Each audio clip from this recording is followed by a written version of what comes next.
Hello students, कैसे हैं आप सब। आशा करती हूँ आप अच्छे होंगे और अच्छे से अपनी पढ़ाई कर रहे होंगे। मैं मोनिका रावत आपका स्वागत करती हूँ आईसीटी वर्चुअल क्लासरूम देहरादून में। बच्चों, आज हम क्लास 12th का जो आपका सब्जेक्ट है फिजिक्स, उसका चैप्टर मैग्नेटिज्म एंड मैटर को कंटिन्यू करेंगे। तो बच्चों, पिछले लेक्चर में हमने जो है पैरामैग्नेटिक और डायमैग्नेटिक सब्सटेंस के बारे में पढ़ा था, जहाँ पे हमने ये देखा मैग्नेटिक सब्सटेंस होते हैं वो जो है फील्ड की दिशा के विपरीत दिशा में मैग्नेटाइज होते हैं। उनकी हमने प्रॉपर्टीज देखी थी कि किस तरीके से diamagnetic material weak magnetic field की ओर अट्रैक्ट होते हैं, यानी स्ट्रॉन्ग से वीक की ओर मूव करते हैं। कुछ उदाहरण इसके देखे थे, कुछ एक्टिविटीज के माध्यम से इसे समझा था। इसके बाद हमने पैरामैग्नेटिक सब्सटेंस के बारे में पढ़ा था, जिसमें हमने ये देखा था कि ये जो पदार्थ होते हैं ये फील्ड की दिशा में वीकली मैग्नेटाइज होते हैं। ठीक है, और हमने ये भी देखा था कि किस तरीके से इसके जो इंडिविजुअल एटम है उनका खुद का डायपोल मोमेंट होता है, लेकिन जब हम पदार्थ के डायपोल मोमेंट की बात करते हैं तो यहाँ पे कैसा होता है, जीरो होता है। और हमने इसके प्रॉपर्टीज को जो है जो इसके इलेक्ट्रॉन्स के माध्यम से समझा था कि किस तरीके से इस पदार्थ में आपका अनपेयर्ड इलेक्ट्रॉन हो, ये इस प्रकार की प्रॉपर्टीज यहाँ पे शो करता है। एक्टिविटीज के माध्यम से हमने जाना था कि किस तरीके से पैरामैग्नेटिक सब्सटेंस वीक से स्ट्रॉन्ग मैग्नेटिक फील्ड की ओर मूव करता है। ठीक है, इसको हमने एटॉमिक जो है इसकी सारी प्रॉपर्टीज, एटॉमिक जो भी थ्योरी है वो हमने अच्छे से समझ ली। आज हम बात करेंगे फेरोमैग्नेटिक मटेरियल, लोह चुंबकीय पदार्थ के बारे में।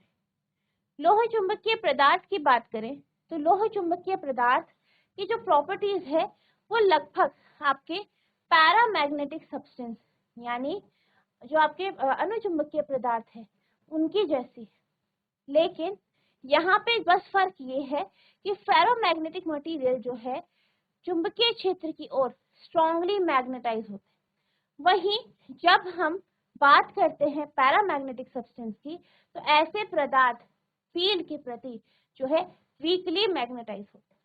बाकी सारी प्रॉपर्टीज अप्रोक्सीमेटली सेम ही होती है, बस ये होता है कि फेरोमैग्नेटिक मटेरियल या लौह चुंबकीय पदार्थ ज्यादा स्ट्रांगली मैग्नेटाइज होते हैं। ठीक है, तो फेरोमैग्नेटिक सब्सटेंस कैसे होते हैं?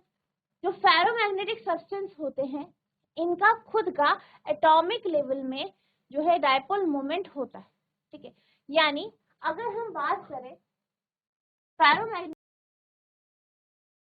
अगर आपने इसमें फील्ड नहीं लगाई है तो आप ये देख पाएंगे कि इनका खुद का जो है डायपोल मोमेंट यहाँ पे होता है। ठीक है, इनका खुद का क्या होता है, डायपोल मोमेंट यहाँ पे होता है। और यहाँ पे ये भी देखा गया है कि ये क्या करते हैं, हर एक एटम दूसरे को इस तरीके से इन्फ्लुएंस करता है, उसको प्रभावित करता है कि उसके आसपास के जो एटम होते हैं वो उसी तरफ ओरिएंटेट या ओरिएंटेशन उनका उसी तरफ हो जाता है जिस तरफ उस एटम का। जैसे आप यहाँ पे देख सकते हैं कि ये दोनों एटम का ओरिएंटेशन एक ही तरफ है, इन दोनों का एक ही तरफ है। अगर हम लार्ज में देखें, बड़े उसमें देखें तो मान लीजिए ये आपके सारे एटम्स हैं।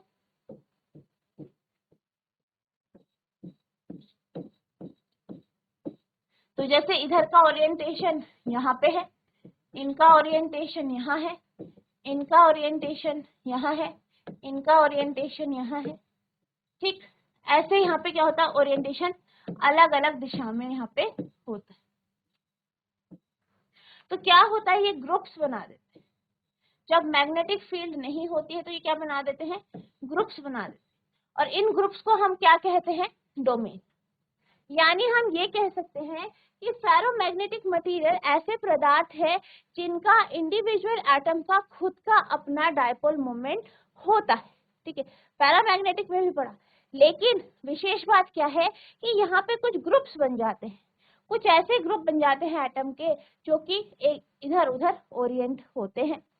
और यहाँ पे ओरिएंटेशन कुछ इस तरीके का होता है कि एज अ होल ये क्या करते हैं, एज अ होल इनकी जो मैग्नेटिक फील्ड है वो आपको ज्यादा दिखाई नहीं देती। ठीक, अब क्या होता है, जैसे ही हम यानी हमने इसमें मैग्नेटिक फील्ड लगाई तो हम ये देख पाते हैं कि सारे के सारे जो एटम है वो एक ही दिशा में या मैग्नेटिक फील्ड या चुंबकीय क्षेत्र की दिशा में ही अलाइंड हो जाते हैं, यानी इनका ओरिएंटेशन जो है वो मैग्नेटिक फील्ड की दिशा में हो जाता है। ठीक है, तो आपको ध्यान रखना है कि जो फेरोमैग्नेटिक सब्सटेंस है या पैरामैग्नेटिक सब्सटेंस है, इनमें डिफरेंस क्या है।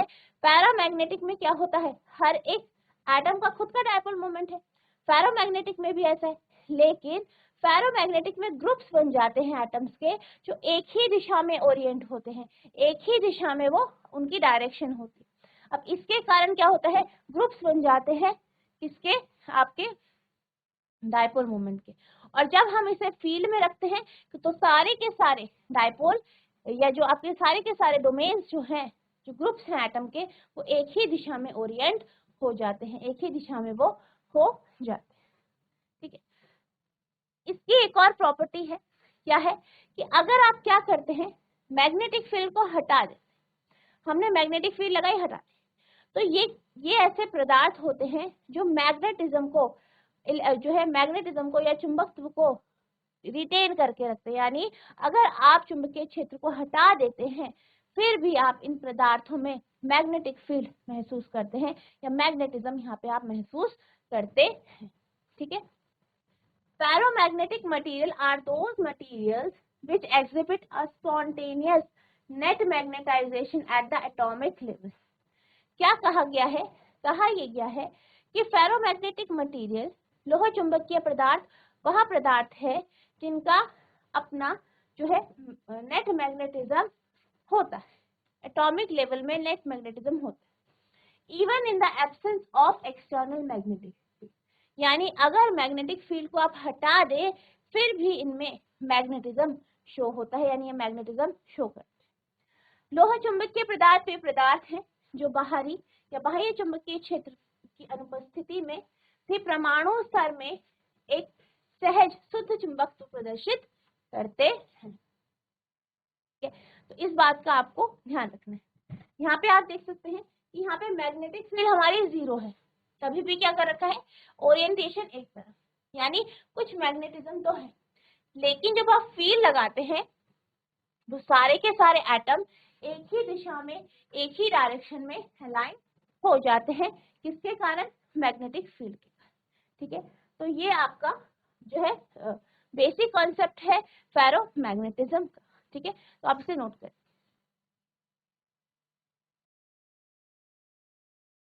जब भी हम क्या करते हैं, कोई भी आपका जो फेरोमैग्नेटिक मटेरियल है उसे जब आप एक मैग्नेटिक फील्ड में रखते हैं तो ये देखा गया है कि वो उस दिशा में बहुत ज्यादा स्ट्रांगली मैग्नेटाइज हो जाता है। हमने अभी क्या पढ़ा कि जो आपका फेरोमैग्नेटिक मटेरियल है वो एक ऐसा पदार्थ है जो कि बगैर फील्ड के एब्सेंस में भी आपको थोड़ा बहुत उसमें मैग्नेटाइजेशन दिखाई देता है। ठीक, ऑलरेडी इसमें मैग्नेटाइजेशन था, हमने देखा कि डोमेन्स बनते हैं उनके कारण थोड़ा बहुत उसमें मैग्नेटाइजेशन हो जाता है।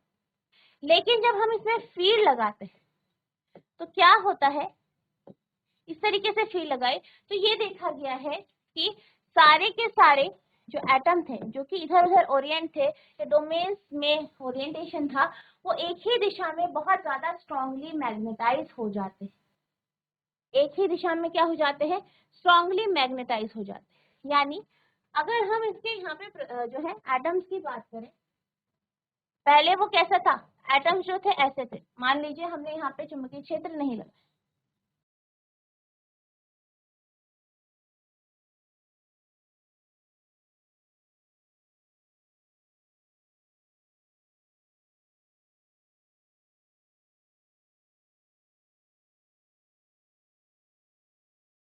ठीक है, तो यहाँ पे आप देख सकते हैं डोमेन्स बन गए, इसके कारण थोड़ा बहुत इसमें क्या होता है, मैग्नेटाइजेशन रहता है। अब हमने क्या किया, इन सबको एक ही इसको क्या किया, मैग्नेटिक फील्ड में लगा दिया, यहाँ मैग्नेटिक फील्ड लगा दी, मैग्नेटिक फील्ड हमने यहाँ से इधर लगाई है, तो क्या होता है, ये सारे के सारे एटम, ये सारे के सारे डोमेन, इनका ओरिएंटेशन आपका एक ही दिशा में हो जाता है। देखते कैसे होता है, तो इन सब का जो है ओरिएंटेशन आप देख पाएंगे कि वो सारे का सारा आपका एक ही दिशा में हो जाएगा, यानी इधर फील्ड में क्या हो जाता है, ये स्ट्रांगली मैग्नेटाइज हो जाता है और उसी दिशा में हो जाता है जिस दिशा में हमने यहाँ पे फील्ड लगाई, उसी दिशा में आपका ये स्ट्रांगली मैग्नेटाइज हो जाता है। तो इस बात का आपको ध्यान रखना है कि जो आपके फेरोमैग्नेटिक मटेरियल है उसको जब भी हम किसी एक्सटर्नल फील्ड में रखते हैं तो वो उसी दिशा में स्ट्रांगली मैग्नेटाइज हो जाते हैं जिस दिशा में फील्ड लगाई गई, ठीक है। और हम ये भी कह सकते हैं कि जो फेरोमैग्नेटिक मटेरियल है, ये जो पदार्थ होते हैं ये मैग्नेट की तरफ यानी चुंबक की ओर काफी आकर्षित होते हैं। When placed in an external magnetic field, ferromagnetic material are strongly magnetized in the direction of the field. क्या कहा गया है, कहा यह गया है कि जब हम जो आपका फेरोमैग्नेटिक मटेरियल है, लोह चुंबकीय पदार्थ है, उसको एक्सटर्नल मैग्नेटिक फील्ड बाह्य चुंबकीय क्षेत्र में रखते हैं तो ये उस दिशा में बहुत ज्यादा स्ट्रांगली मैग्नेटाइज हो जाता है। जब किसी बाहरी चुंबकीय क्षेत्र में रखा जाता है तो लोह चुंबकीय पदार्थ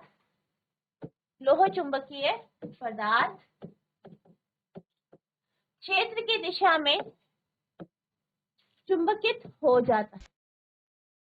ferromagnetic material are strongly attracted to the magnet, यानी लोह चुंबकीय पदार्थ क्या होते हैं, ये चुंबक की ओर अत्यधिक आकर्षित होते हैं। तो इस बात का भी आपको ध्यान रखना है, ठीक है, इसे नोट करेंगे।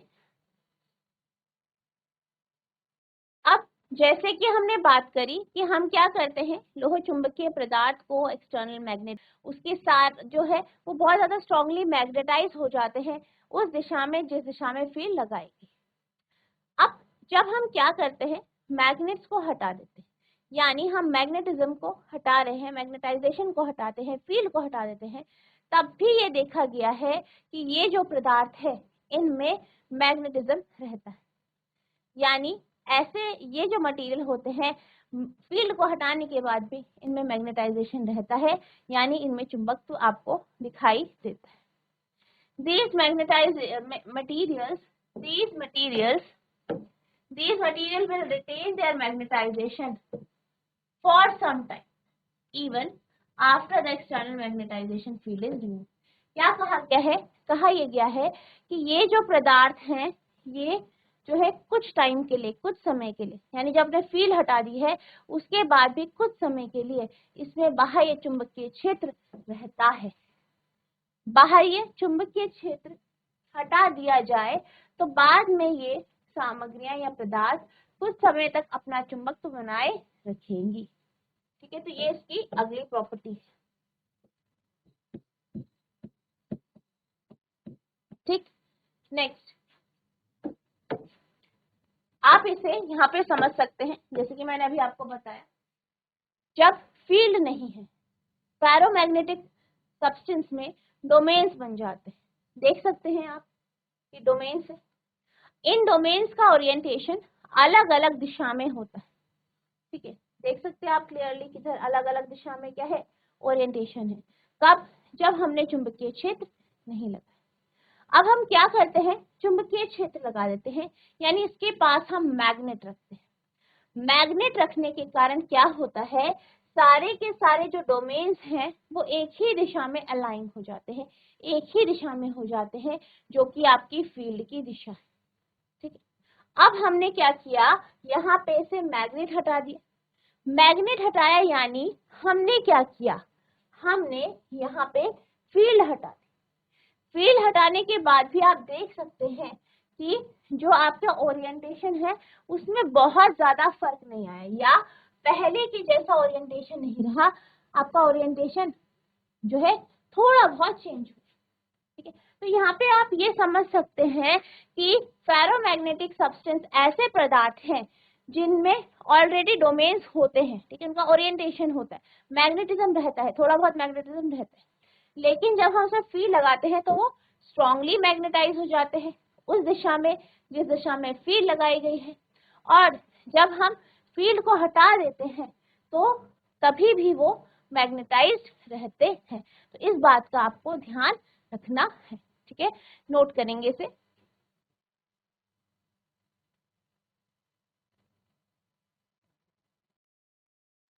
अब हम चलते हैं अगले टॉपिक की ओर, जो है आपका प्रॉपर्टीज ऑफ फेरोमैग्नेटिक मटेरियल, यानी लोह चुंबकीय पदार्थों के गुण।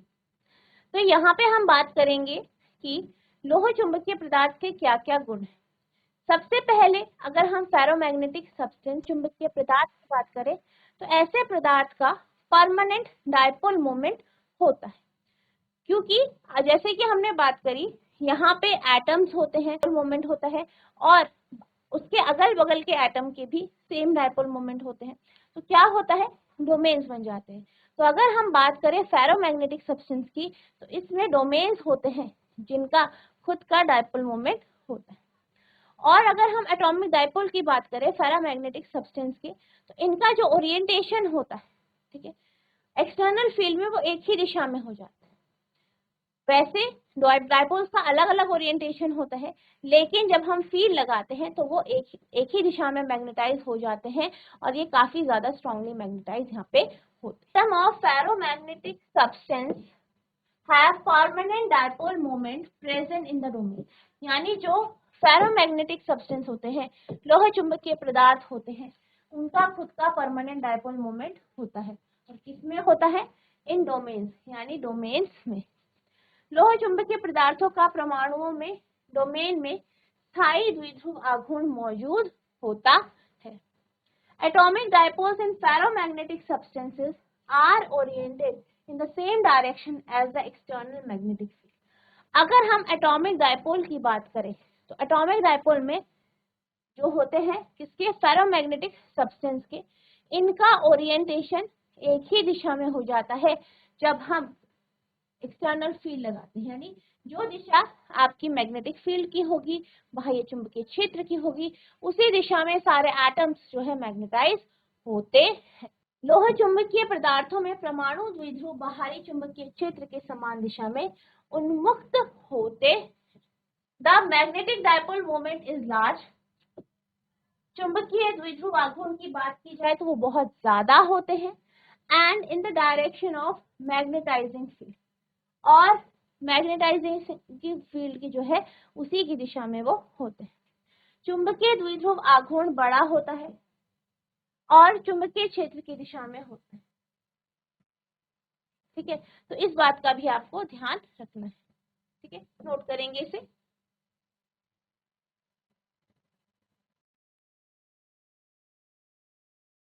यहाँ पे आप देख सकते हैं, पहला है रैंडम डोमेन ओरिएंटेशन, यानी जो आपका पदार्थ है उसमें एटम्स के ग्रुप जो है डोमेन्स बन जाते हैं, और उनका जो ओरिएंटेशन होता है रैंडम होता है, यानी आगे पीछे यहाँ पे होता है। हमने क्या किया, मैग्नेटिज्म लगाया, मैग्नेटिक फील्ड लगाई, तो आप देख सकते हैं सबका ओरिएंटेशन एक ही दिशा में हो गया। और आपको ध्यान रखना है कि जो अगर आपके फेरोमैग्नेटिक सब्सटेंस होते हैं, लोह चुंबकीय पदार्थ होते हैं, इनकी जो मैग्नेटिक ससेप्टिबिलिटी होती है वो बहुत बड़ी होती है और पॉजिटिव होती है, ठीक है, ये भी आपको ध्यान रखना है, ठीक है, आप इसे नोट करेंगे। नेक्स्ट, अगर हम मैग्नेटिक फ्लक्स डेंसिटी की बात करें, चुंबकीय फ्लक्स घनत्व की बात करें, तो इसके केस में ये बहुत ज्यादा होता है और पॉजिटिव होता है। और अगर हम पदार्थ की बात करें, तो यहाँ पे पदार्थ के भीतर हम ये देख पाते हैं कि जो मैग्नेटिक फील्ड लाइंस हैं, चुंबकीय क्षेत्र रेखाएं हैं, वो काफी डेंस होती है, काफी घनी होती है, ठीक है। तो जैसे कि आप यहाँ पे देख सकते हैं, ये हमारा फेरोमैग्नेटिक मटेरियल है, हमने इस पे चुंबकीय क्षेत्र लगाया, तो फील्ड लाइंस आपकी अट्रैक्ट हो गई फेरोमैग्नेटिक सब्सटेंस की तरफ। तो यहाँ पे क्या हो गया, फील्ड लाइंस आपकी काफी घनी हो गई या क्लोज हो, ठीक। The magnetic flux density of material will be very large and positive. Magnetic field lines become very dense inside ferromagnetic material. क्या कहा गया है, पदार्थ का चुंबकीय फ्लक्स घनत्व बहुत बड़ा और धनात्मक होता है। लोह चुंबकीय पदार्थ के अंदर चुंबकीय क्षेत्र रेखाएं बहुत ज्यादा घनी होती है। The relative permeability is very large. इसी तरीके से सापेक्षिक परागम्यता की बात की जाए तो इस केस में बहुत ज्यादा होती है। तो इस बात को आपको ध्यान रखना है, नोट करेंगे।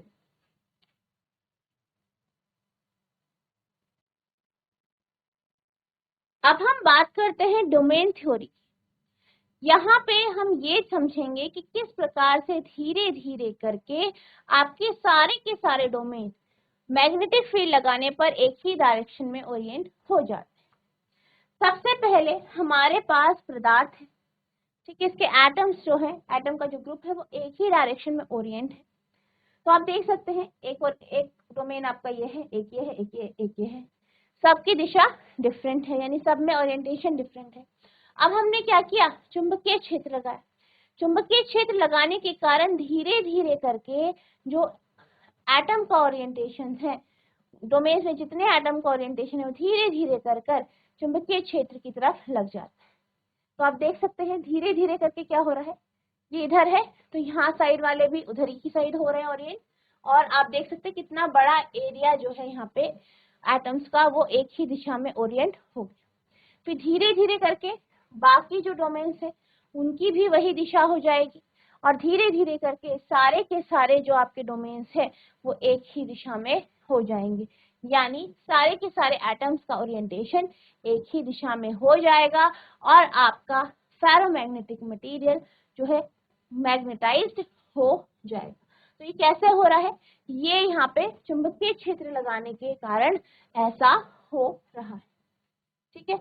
अब चुंबकीय क्षेत्र लगाया, सबका ओरिएंटेशन एक दिशा में हुआ, आपने हटा दिया तो आप देख सकते हैं कि चेंजेस आ गए, थोड़ा सा ओरिएंटेशन में गड़बड़ हो गई, ठीक है। लेकिन हमने क्या पढ़ा है, हमने ये पढ़ा है कि जो आपके फेरोमैग्नेटिक मटेरियल होते हैं इनकी प्रॉपर्टी होती है कि जब हम एक्सटर्नल मैग्नेटिक फील्ड को हटा देते हैं तब भी ये कुछ समय तक जो है मैग्नेटिज्म को रखते हैं, ठीक है। तो इस बात का भी आपको ध्यान रखना, ठीक है।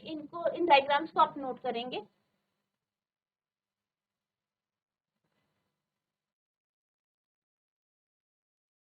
अब हम बात करते हैं हार्ड फेरोमैग्नेटिज्म और सॉफ्ट फेरोमैग्नेटिज्म या मैग्नेटिक मटेरियल के बारे में। यहाँ पे जब हम हार्ड फेरोमैग्नेटिक मटेरियल की बात करते हैं तो हार्ड फेरोमैग्नेटिक मटेरियल वो पदार्थ होते हैं जिनमें मैग्नेटिज्म तब भी रहता है जब हम फील्ड को हटा देते हैं। लेकिन कुछ पदार्थ ऐसे होते हैं, ऐसे फेरोमैग्नेटिक मटेरियल होते हैं जैसे ही हम फील्ड हटाते हैं तो उनका मैग्नेटिज्म भी खत्म हो जाता है। ऐसे मटेरियल को हम सॉफ्ट फेरोमैग्नेटिक मटेरियल कहते हैं, ठीक है। तो सबसे पहले हम बात करेंगे हार्ड फेरोमैग्नेटिक मटेरियल की। After removal of external magnetic field, यानी बाह्य चुंबकीय क्षेत्र को हटाने के बाद, इफ मैग्नेटाइजेशन रिमेन्स, यानी मैग्नेटिज्म रह जाता है, चुंबकत्व रह जाता है, they are called hard ferromagnetic material. ऐसे पदार्थ को हम हार्ड फेरोमैग्नेटिक मटेरियल कहते हैं। इसका उदाहरण क्या है, एल्निको, जैसे कि आप यहाँ पे देख सकते हो। तो एल्निको एक ऐसा पदार्थ है जो कि आपका, अगर आप चुंबकीय क्षेत्र हटा देते हैं फिर भी ये इसमें चुंबकत्व रहता है। नेक्स्ट है soft ferromagnetic material. After removal of external magnetic field, यानी जब हम बाह्य चुंबकीय क्षेत्र को हटा देते हैं, इफ मैग्नेटाइजेशन डिसअपियर, चुंबकत्व खत्म हो जाता है, डिसअपियर हो जाता है, they are called soft ferromagnetic material. ऐसे पदार्थ को हम सॉफ्ट फेरोमैग्नेटिक मटेरियल कहते हैं और इसका उदाहरण क्या है, आयरन यानी लोहा। तो ये आपके हार्ड और सॉफ्ट फेरोमैग्नेटिक मटेरियल के उदाहरण, ठीक है, नोट करेंगे।